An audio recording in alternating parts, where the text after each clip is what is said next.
Hello everyone, আসসালামু আলাইকুম। সবাই কেমন আছেন? আজকে আপনাদের সাথে ডাল বোনার রেসিপি শেয়ার করব।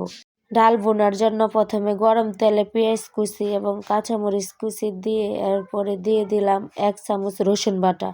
রসুন বাটা দিয়ে কিছুক্ষণ তেলে হালকা ভেজে নিতে হবে। তেলে একটু ভাজার পরে এখন দিয়ে দিব 1 চামচ হলুদের গুঁড়া। হলুদের গুঁড়া দেওয়ার পরে দিয়ে দিব এখন ধুয়ে রাখা ডালগুলো দেওয়া হয়ে গেলে তারপরে দিয়ে দিব 1 চামচ লবণ।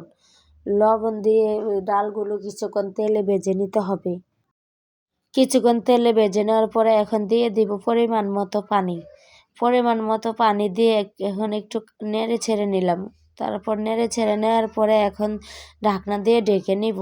ঢাকনা দিয়ে ঢেকে প্রায় 10 মিনিটের মতো রান্না করে নিব। তারপরে দিয়ে দিলাম কুচি করা টমেটোগুলো দিয়ে একটু নেড়ে ছেড়ে নিব। তারপরে আবার একটু রান্না করে নিব। রান্না করে নেওয়ার পরে প্রায় 10 মিনিটের মতো আরও 10 মিনিটের মতো রান্না করে নেওয়ার পরে হয়ে গেল আমাদের ডাল বোনাটা।